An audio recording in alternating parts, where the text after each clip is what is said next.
What's going on, guys? I'm gonna wait a couple of seconds for a couple of you to hop on. We got a lot to talk about today in the Gators' final report. So, if you guys have a couple comments and any questions, please drop your comments.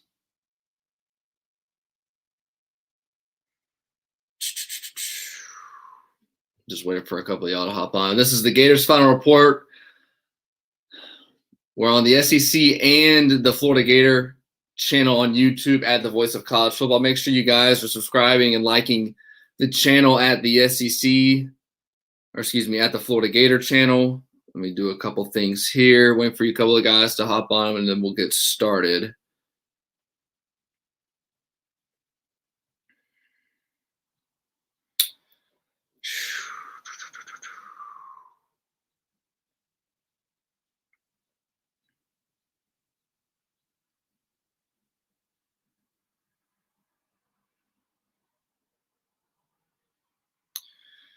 All right.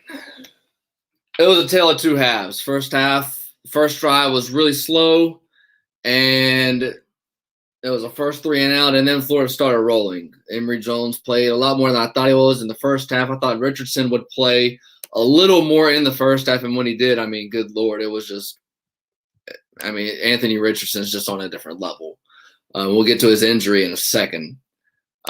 Defensively, I thought they played okay. If you notice in the first half, they played not to get beat. It was a lot of it was basically, to me, it looked like a lot of cover three, and they just didn't want to get beat. They just gave up a lot of flats, and they played okay. Zachary Carter and the other Jeremiah Moon, the D lineman, the end, were playing exceptionally well up front, and Diabate had 5 tackles.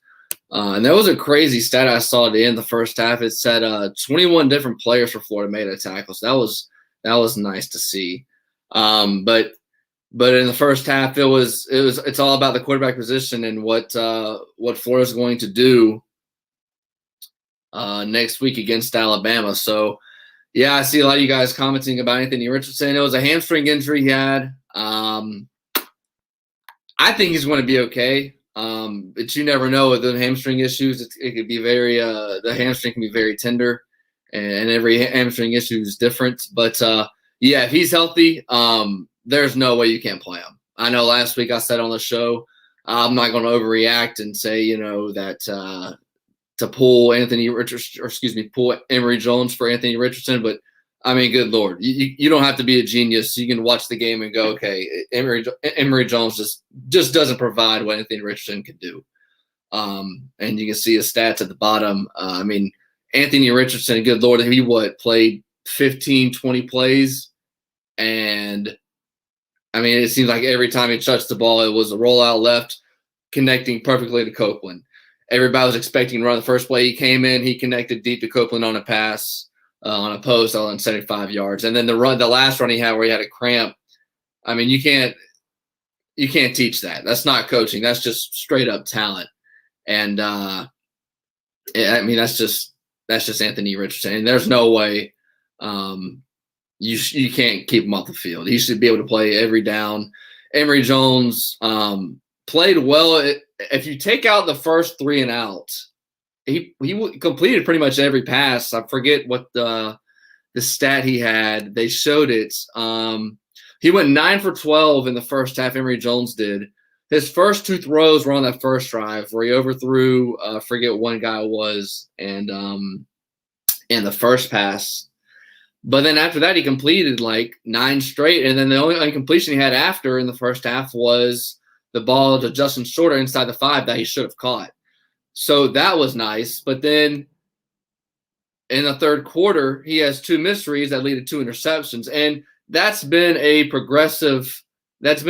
constant issue with Emory Jones. Last week, those 2 interceptions, both were 2 throws that were late, were on timing, and one was to the flat. He should have arced it into the end zone. And the other one was just a bad read, and it's exactly what happened today. 2 interceptions, both in the third quarter, and both were just a bad read. And it's something that it's just That's not coaching. That's all on Emory Jones. So, and it's like I said, it's just a constant issue that you can't happen next week when Alabama comes down, because if you're going to give Alabama the ball, you might as well just pack it on up and hit the road, because I mean you just can't win games like that against a great team in Alabama. I see a couple of your guys' comments as I'm scrolling through here. Yeah, we have one from Robert here. How can Anthony Richardson not be the starter? Yeah, there's no way. There's no way. If he's healthy enough, he has to be the starter. Let's see what else we have here. I wouldn't say give up. I would still play both if Anthony Richardson is 100% healthy next week. I wouldn't say 100%. Mostly healthy if he's able to play. But Anthony Richardson has to get most of the snaps. And I know most fans, if you ask them, it's who's going to get the start. You're asking the wrong question. The only thing it means when you start is, okay, is you get the first play. I really don't care who gets the first play. I care who plays more. And I think Anthony Richardson should play more without a doubt. There were a lot of questions. Could he throw? He went he started Florida Atlantic 3 for 3, then ended up with 3 for 8. But that last drive or two was that Coach Mullen just wanted to air it out and see what he had. And you definitely saw today what he had. I mean, you just can't explain. I know I'm trying to find an adjective, but yeah, it's Anthony Richardson has to play against Alabama, and hopefully he's healthy. With an hamstring issue, you never know what you have, especially as it progresses throughout the week. But yeah, I don't think we should give up 100% on Emory Jones just yet. But I definitely am going to roll with Anthony Richardson here on out. Let's see here. I'm looking at a couple of comments. Guys, continue to subscribe to the channel, the Florida Gator channel. We're on the SEC and the Florida Gator channel. We're trying to get our Florida Gator page at the Voice of College Football for Mark Rogers up. As I'm gonna attempt to have a show Tuesday. And I texted Pat Dooley yesterday. We're trying to get him on around noon. So if you subscribe and hit the bell, you should get notifications on when that will exactly happen. I might do another show during the week, and then obviously I'll be on after the Bama game, and I'll be at the Bama game. So that should be pretty fun. Let's see here. Chad, QB can't run all the time when you get hurt that way, but need to work on same things. Yeah, and also to Anthony Richardson, when he had that long run, he was on the sideline for I don't know how long it was. It was a significant amount of time, and it's kind of hard to not play for 20, 25 minutes, sit ice cold, and then break that run. I mean, not hard to break the run, but to it's just a hamstring issue, and it just happens. There's nothing you can do to prevent it other than just some basic stretching. But yeah, I mean, both quarterbacks are going to run the football. Grantham should have been gone. Yeah, this has been one of my biggest questions with Dan Mullen is, he's pretty good buddies with Todd Grantham. I didn't think the defense played okay. If you look up their final stats that I can run right here, South Florida, they had about 350 yards, and some of that was in garbage time. But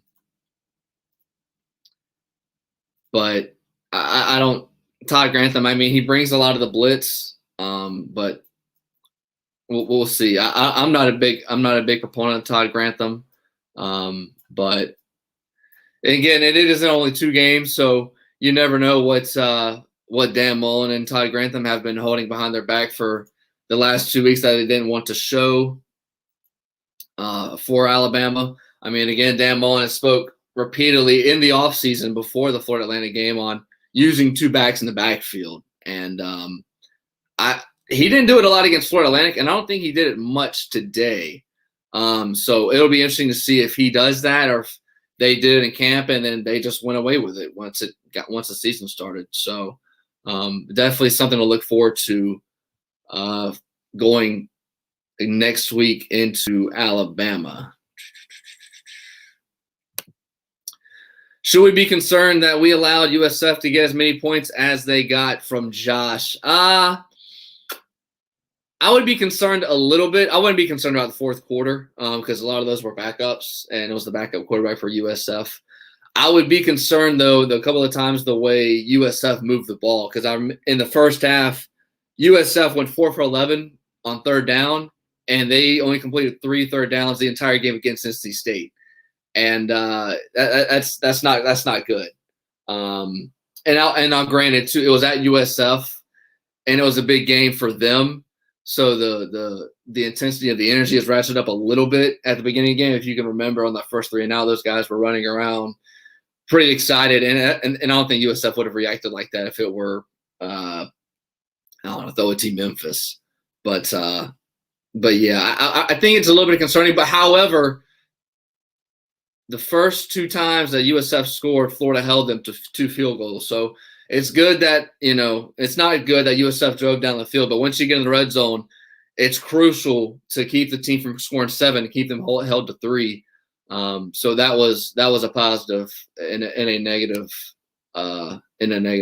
context. Let's see. There was a comment I wanted to pull up. It's from Gators Zone. Do you think Mullen is saving recruiting face with the quarterback situation with Emory Jones sitting for 3 years and getting benched? I think he's giving him all the shots he can do so it doesn't look bad. Yeah, Emory Jones got there freshman season. He was redshirted.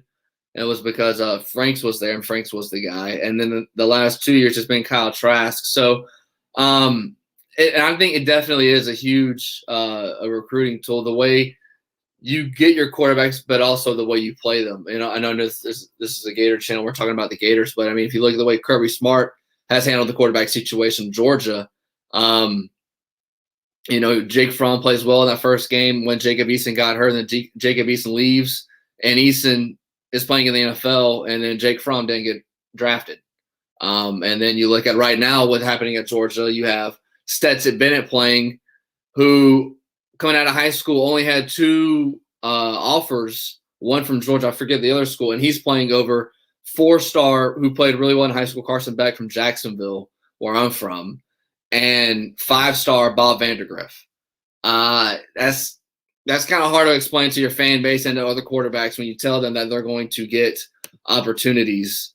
So to answer your question, yeah, he did give Emory Jones a lot more shots today. I would have liked to have seen Anthony Richardson play most of the second half, and I didn't understand why on the one play where Anthony Richardson threw that deep pass, I think it was to Copeland, why he didn't leave him in the game those final 10 plays or the final 4 plays of the drive, and then Emory Jones didn't connect with any of the receivers.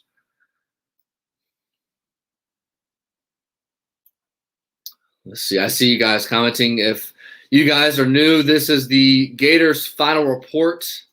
I'm Dylan Denmark. I graduated from the University of Florida last year, and we're going to do this after every single Gator game. I did our first one last week against Florida Atlantic, doing one today. And I'm going to be at the Alabama game, and it will be on right after the Alabama game. And we'll see how it goes. And to continue to subscribe and like the page, as I see a couple of you guys are still rolling in with comments.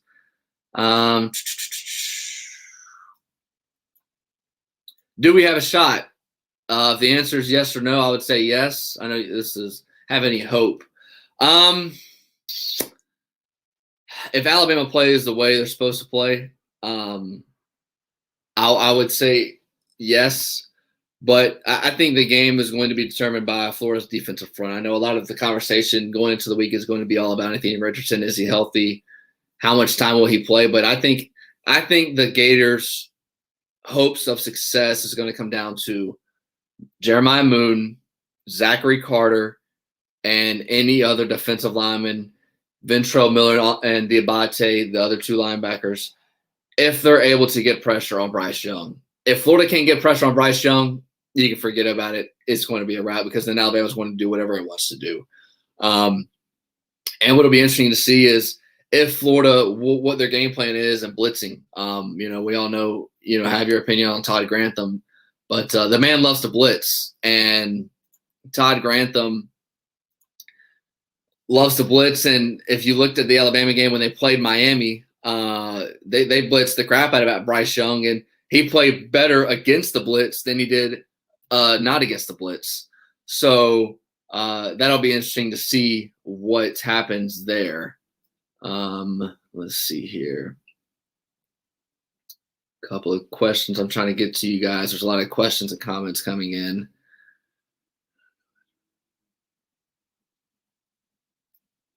Let's see here.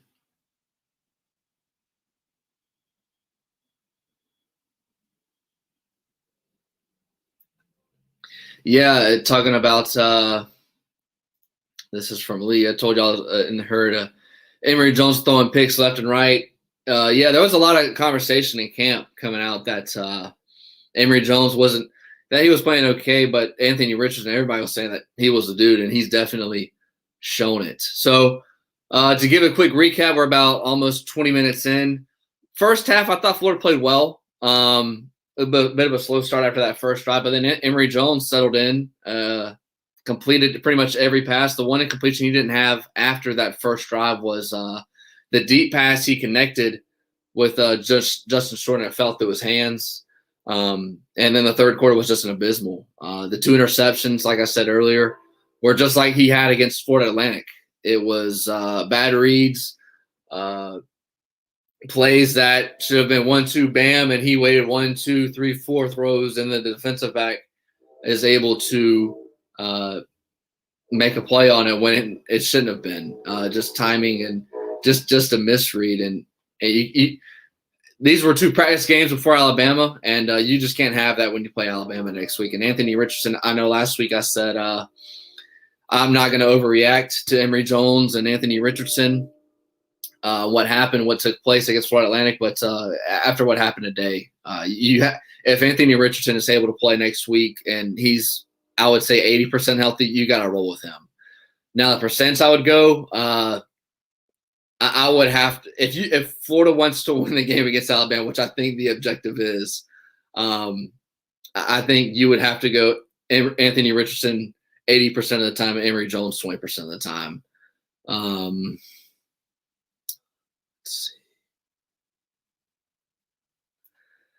But the second half, Florida, if you look at the box score that I'll try to pull up here, Florida dominated the box score. The first half, it was Florida had 370 yards, and they were able to run the football. And that was my biggest question coming to Florida for the season. And I think they've definitely shown that they're able to run the football with ease too. And the questions wasn't the talent on the outside, the quarterbacks and running backs, because Florida's running back room is definitely the best position group for any position in Florida. But it was just a run block. They haven't been able to run the ball consistently the last 2 years, pretty much since Kyle Trask took over. And they've been able to run the ball well. Now the only question is going to be, granted, the talent has been a lot better, Florida, compared to Florida Atlantic and USF, and it'll be – I don't think Florida's going to be able to just run the ball whenever they want to against Alabama.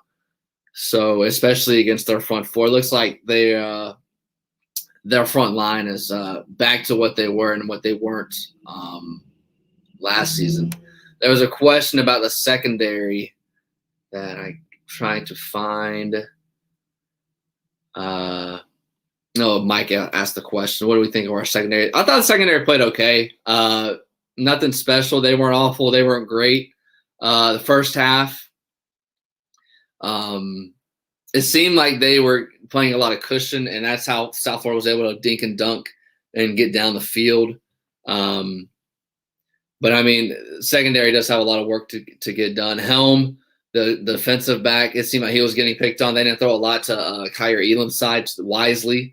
Helm, true freshman, or a freshman rather,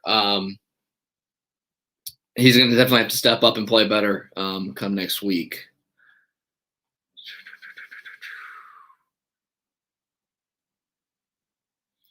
Yeah, Dustin says defense isn't much better from last year. I think it's a little bit better. The one thing I would say is that the defensive line is better. Last year, granted it was 2020 and defense had to just run on air. They were awful, and they were awful because they weren't able to get pressure up front. And I think that has definitely changed, and they were able to get after the quarterback, at least so far through the first two games. And like I said, it's kind of hard to tell what exactly you have, because again, it is Florida Atlantic and USF. You have these two practice games, but we'll see against Alabama. And I think the key to go off that is going to be how good is Florida's defensive line going to be against Alabama? Because if Florida's not able to get pressure on Alabama and let them do whatever they want to do, I don't think it's going to be much of a game, and it'll be over by third quarter. So, and that goes for whatever the amount of points that Florida's going to score. I'm trying to pull up the box score for today. I think Florida ended with right around like 650 yards, 350 rushing. Trying to go quick here on my phone. Just give me 1 second. So Florida ended up winning. If you didn't see the game, Florida wins the game 42-20. As you can see, that's the Gators' final report.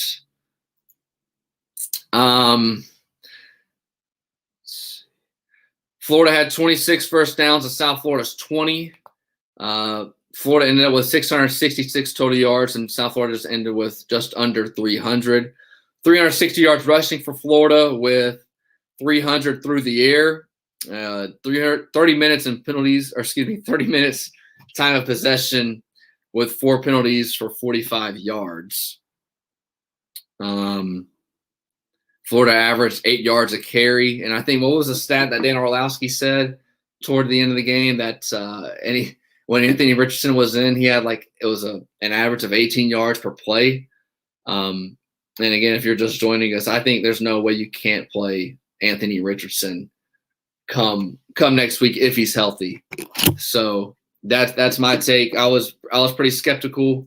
I wasn't going to overreact after the Florida Atlantic game, but you have to play Anthony Richardson if you want to win against Alabama. I'm trying to see a couple of notes I had. Going off of Anthony Richardson, I think there was one play he had before a second touchdown. I think it was 2nd and 10, and the ball was at his own 35, and he rolls out left, and he should have been sacked. He escapes.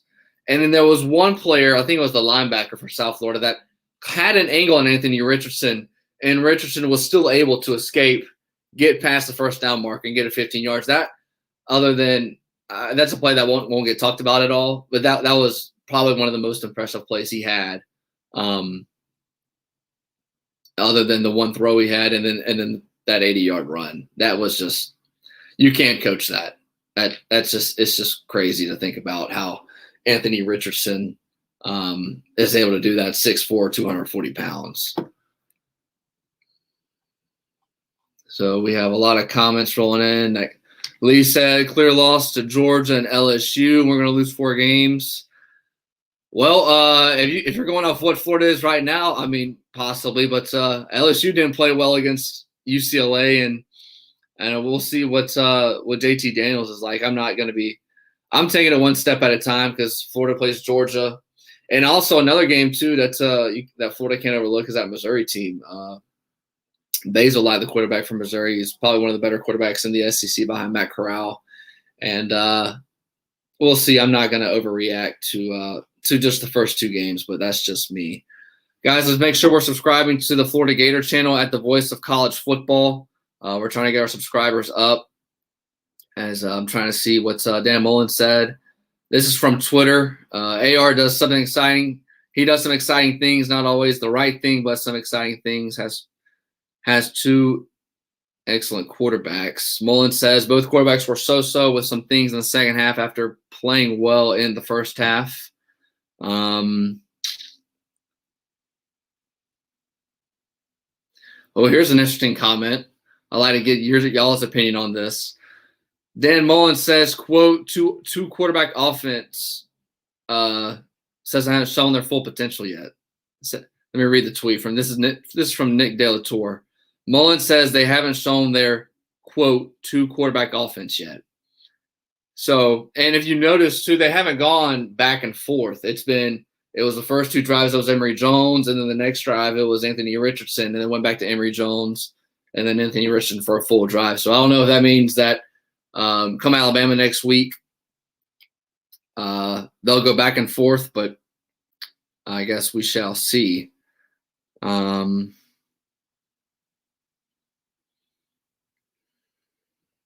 to read some comments here off Twitter.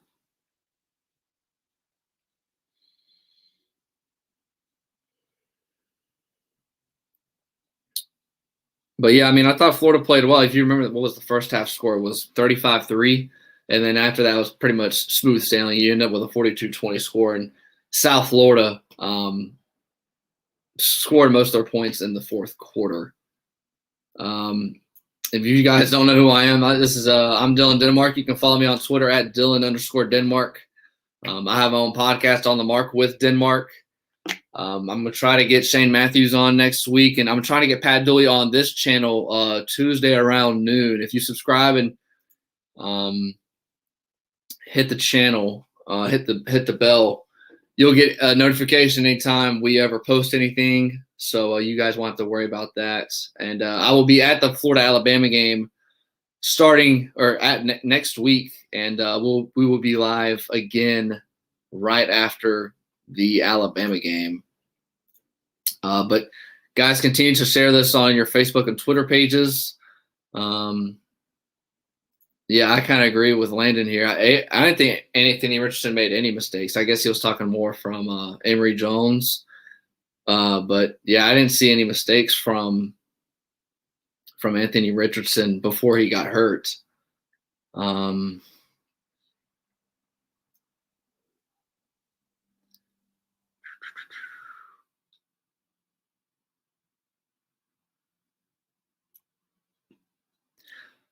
Yeah, Mr. Riggs, he drops a comment. Not exciting next week. I'm going to hold out because I think the crowd's going to play a huge factor for the game next week.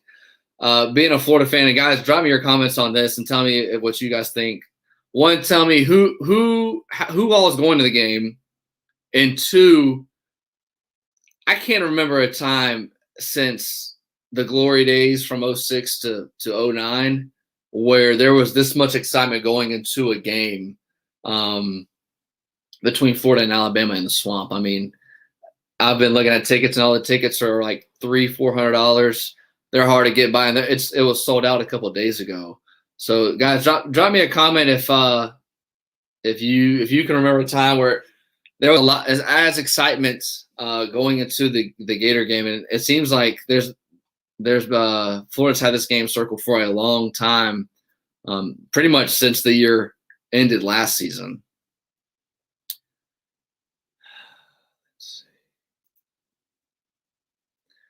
But in the first half, going back to the defense, Diabate led the team with 5 tackles. Moon, Hopper, and Bogle all three had 4. Carter, Helm, and Elam had 3. DeJuan Black had 2. It was nice to see him out there after especially everything he's gone through with JUCO.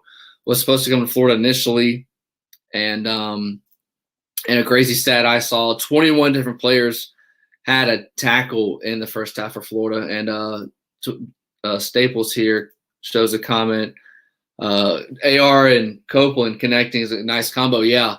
And it's something I didn't want to why I kept saying over and over why I didn't want to overreact to what Florida showed against the Florida Atlantic game was because the main receivers weren't even productive. They weren't even targeted.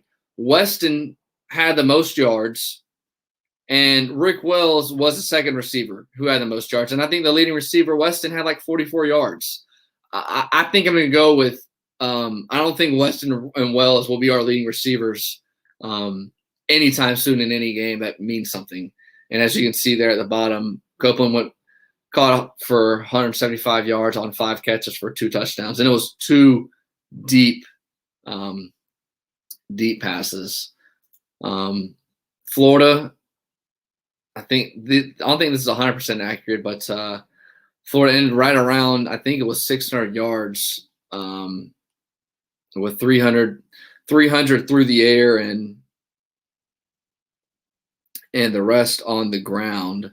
Yeah, 363 on the ground. But I think Florida's played okay so far. I'd give it a C average what they've been able to do the first two games, because I've kind of put it together. Two practice games and then you have Alabama. So we'll see what Florida has in store next week. Dan Mullen said in his comments, according to what I've seen from multiple people on Twitter, that he hasn't shown the full two quarterback offense yet. I don't know what that means exactly. If he means that he's going to go play by play instead of drive by drive, and also something Dan Mullen talked a lot about in the offseason was using two backs in the backfield. I mean, good Lord, you have Dameon Pierce, Naquan Wright, Malik Davis, and then the two transfers from the last 2 years, Lorenzo Lingard and Alex Bowman.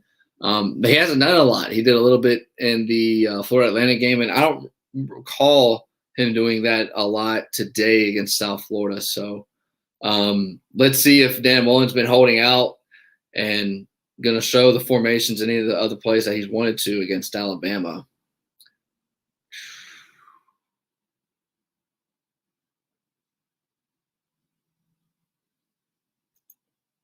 Yeah, this is a nice comment. Richardson is going to transfer. He doesn't get his chance. He's proven himself to be a million times better than EJ. Yeah, I don't think if I look forward to the 2022 season, I don't see how both Richardson and Jones are both on the roster. So, and I think Dan Mullen's going to have to make a decision. I think he will. I think he's going to roll with them. Excuse me. I think he's going to roll with Richardson going forward. For the rest of the season, I don't know if he's still going to play both. I think he will play both still against Alabama, hoping Richardson is healthy enough to play. But yeah, I think as the season evolves, Richardson's going to get more playing time, more snaps, and then I think Jones is going to see the writing on the wall and ends up transferring out. And if he doesn't, I think Jones will be the guy next year, then Richardson will transfer. But I don't think it'll get to that point. I think Mullen knows how to handle both of his quarterbacks.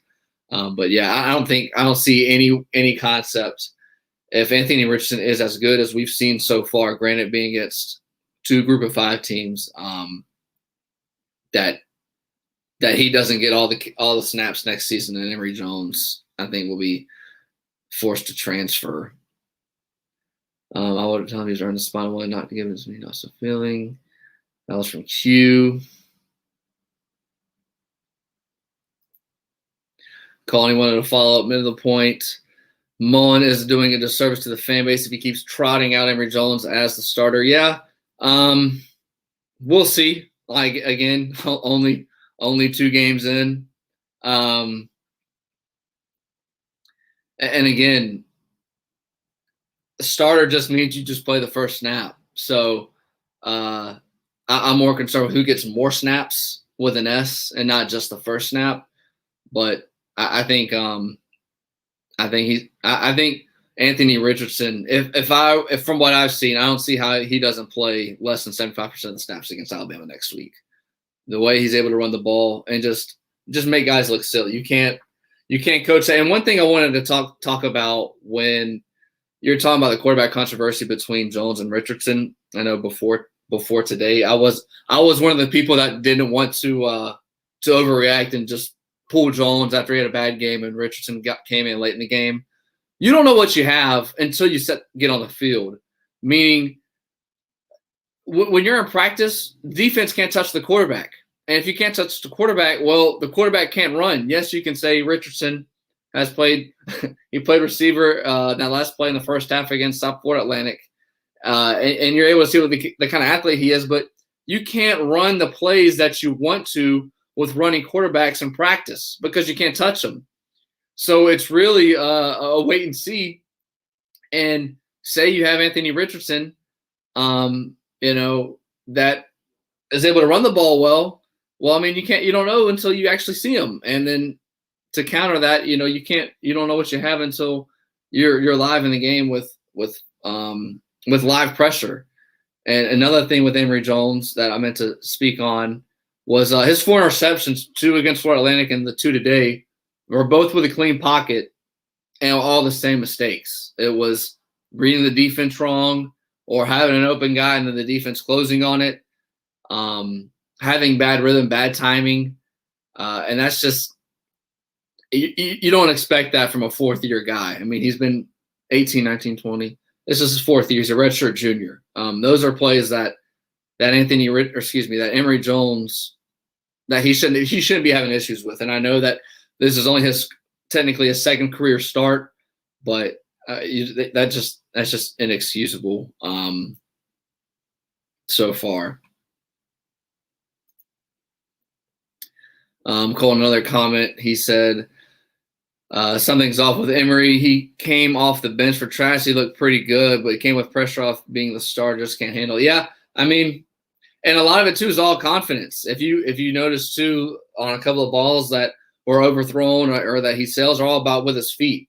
There were a couple of times, and the one ball he threw after Anthony Richardson got the team inside the 10, they went for it on 4th and goal where Jones tried to connect to Nick Eltson's, the tight end from Jacksonville. He was thrown way off his back foot, and there was nobody around him. Which I didn't understand why he made that kind of throw the way he did off his back foot. Let's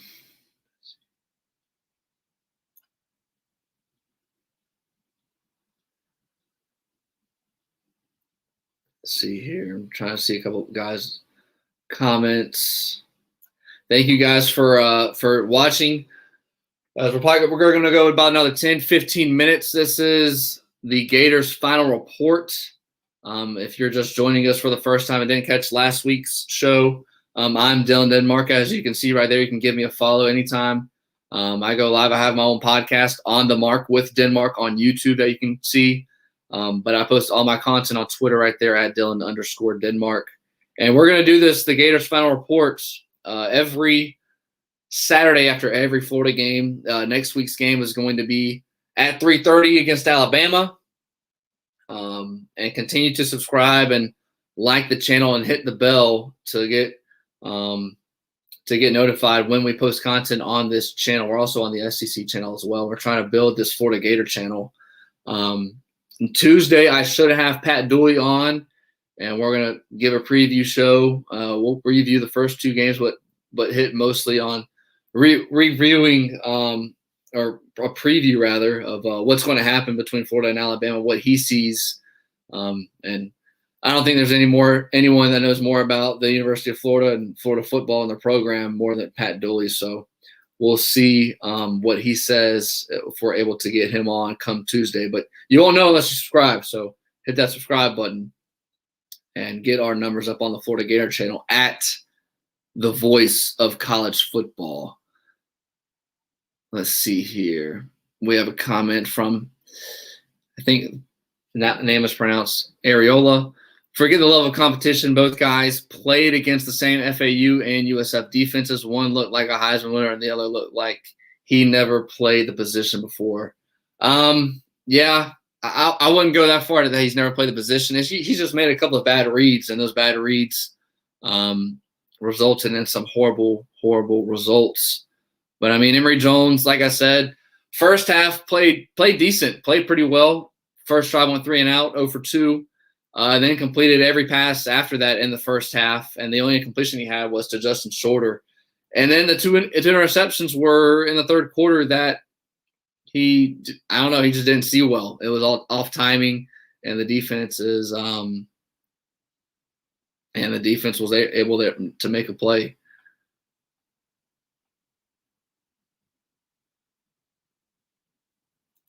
Yeah, this is Robert here. Mullen has a great rep. It seems to keep people on the field on the sidelines when he shouldn't. That's a problem. Yeah, and specifically just going off the quarterback, I think this has to do with a little bit of ego and being a little stubborn. I won't say that Mullen has rabbit ears listening to the media, especially when Cole Kubiak asked him the question, who's your quarterback next week? And he goes, it's Emory. Like, no question. when in the offseason he was never definitive on who his quarterback was. He just said, we have two really good quarterbacks. I think I would have definitely played. I was fine with the way he handled the first half. I would have definitely played Anthony Richardson a little bit more in that third quarter, especially the game was already done out of hand.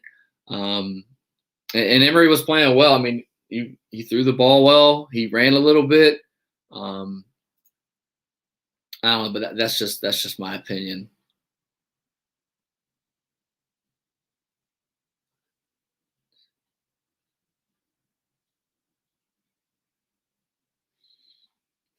Trying to look through your guys' comments. You're dropping a lot of comments. Appreciate you guys tuning in to the Gator channel and the SEC channel at the Voice of College Football.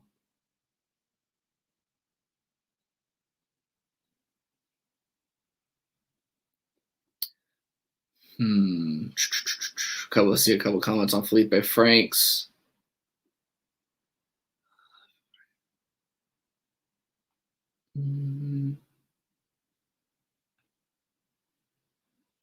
Yeah, this is a good comment. Another one by Colton. 4 picks against 2 Group of 5 teams, and we're not going to SEC play, and it doesn't get easier from here for Florida.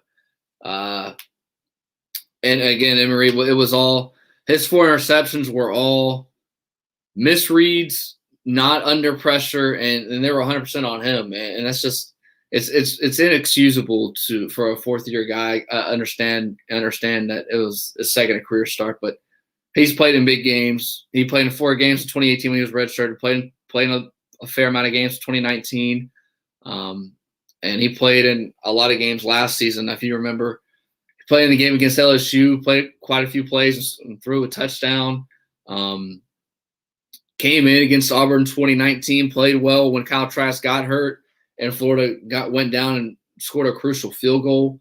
But I just wonder if the pressure's getting to him a little bit, because he doesn't look as confident as he once was when he was a backup. So, and I mean, and another thing too, I wonder if he has rabbit ears and he hears all the noise that's surrounding Anthony Richardson, because I mean, you can't deny Anthony Richardson being a generational talent.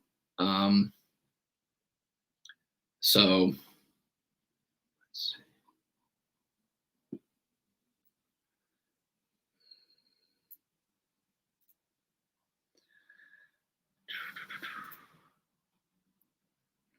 but the defense let's go. So that was the Florida-USF game. Let's preview the Florida-Alabama game. Alabama defense looks really good. As I don't know how many of you saw the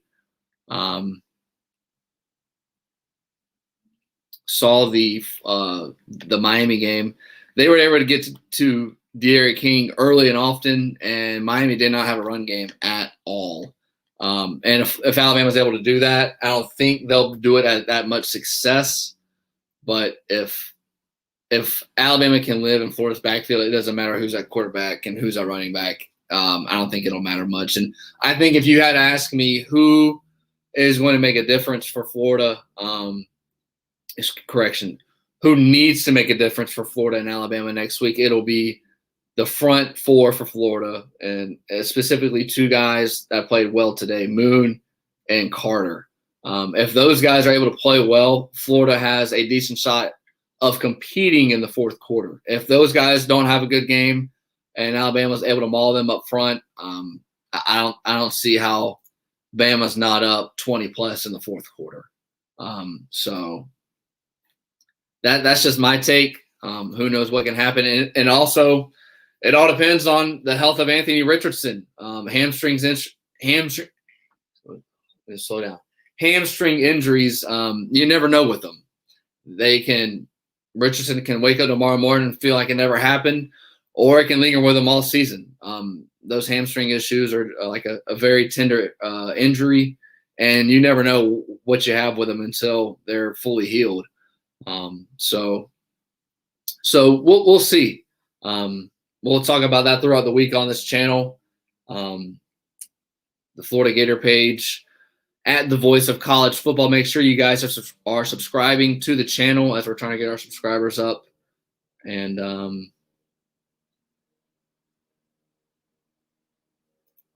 So we have one question here. If AR isn't 115% healthy, should have him available for the Georgia game. I wouldn't agree with that. I think if Richardson is 75 to 80% healthy, I think you have to play him. Understanding that you would like to have him healthy, but like I said, you never know what you have with a hamstring injury, and those things they just come and go. He could practice all week, play well, run around, not have an issue, and then get to game time and have one play where he's running around the corner and have an injury. So we'll see. But I think Richardson, he was able to walk on his own power, which was a good thing. He was able to get up, but it was right when he got to the 5-yard line was when he held up. And yeah, I agree with you that we don't need a nagging injury from him. So, but it's like I said, you don't know what you have until it actually happens. I only think AR is better rusher. He's a better passer as well. His arm is stronger. His decision making is way quicker. And one thing too with Richardson, and I agree with that comment, the way his run ability is so scary that it makes the defenses load the box. And if you remember that first pass he threw for 75 yards to Copeland, I think the reason why no one was back there, there was no safety help, one, because of Anthony Richardson was able to do up front and run the football. So, and he ran the ball mostly against Florida Atlantic, and that's where they were expecting. And then you give a little RPO, step back, and then he connected for a touchdown. So, yeah, I agree with you on that one. But it's all going to depend on the health he has for the week.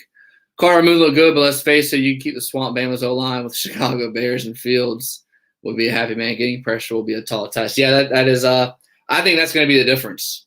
Florida's D-line. That's going to be the difference. If you let Bryce Jones do whatever he wants to do, I don't think it's going to be a game. And if Florida's able to get pressure up front and contain Bryce Young, not let him do what he wants to do, getting pressure and not giving Alabama third and shorts. If Alabama's getting third down conversions at 3rd and 6, 3rd and 7 and more, I think Florida has a decent chance of making it a game in the second half. If not, you can have an open playbook if it's 3rd and 2, 3rd and 3 the whole game, and you already know what Alabama's able to do with their receivers.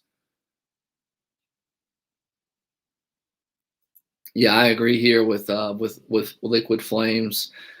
He was saying that Emory should have been given the benefit of the doubt, but enough is enough. Anthony isn't starting against Bama, bearing injury. It'll be because of Dan is loyal to a fault. I don't know. I don't know if I agree 100% with that statement. Emory might get the start again. If you're just joining us, just because you get a start just means you start the first play. I'm more concerned about all the other plays, the 60 to 65 plays that happen throughout the course of a game. Who gets all those snaps? And if Richardson's able to go, he should get it. Richardson he's just made a lot of reads and misreads that you can't have, that you've shown against Florida and Florida Atlantic and South Florida. But we'll see. Then we're going to wrap this up. A couple more comments, and then we'll get out of here. This is the Voice of College Football's YouTube channel. We're streaming right now on the SEC and the Florida Gators Twitter page. As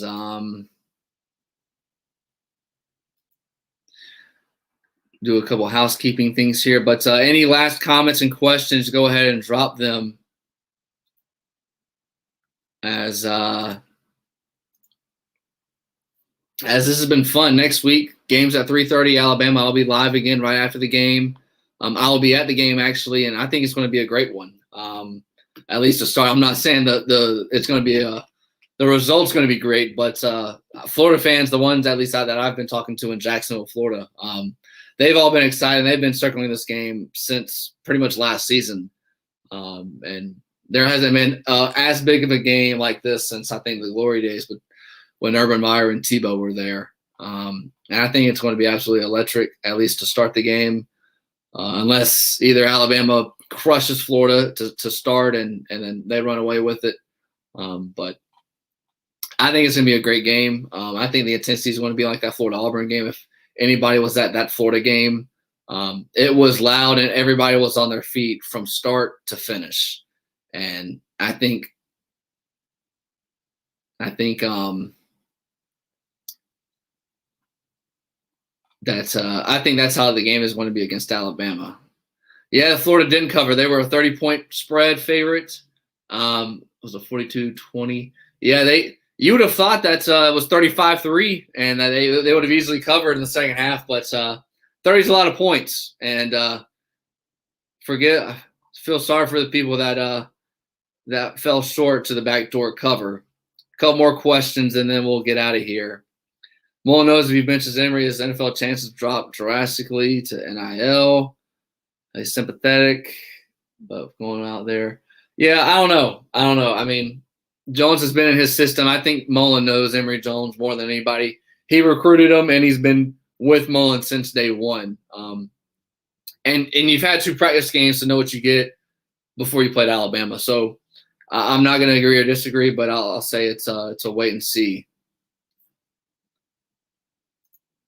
Appreciate the kind words. I mean, this is the comment I'm going to click on. Love the channel. Yeah, continue to subscribe and share the link on Facebook and Twitter, please. We got to go Gators from Chad. And last comment I'll drop here from Lily. The quarterback whisperer needs to get to work. I agree. I think Richardson needs to play most of the snaps next week against Alabama if he's healthy, and hopefully Florida can have some success against Alabama. All right, that'll do it. At the Voice of College Football, this is the SEC and Florida Gators channel. Let's continue to subscribe to the Florida Gator channel as the final score, as you can see there, Florida 42, South Florida 20. I'm Dylan Denmark, host of the podcast On the Mark with Denmark, as you can see right there. I post all my content on my Twitter handle at Dylan_Denmark. Catch us hopefully Tuesdays. I'm going to try to catch up with Pat Dooley on this channel. We're going to give a recap of the first 2 games, and we're going to chop it up with the Florida-Alabama game. So we'll see how it goes, guys. Have a great weekend. Enjoy your college football Saturday and stay safe. And so long.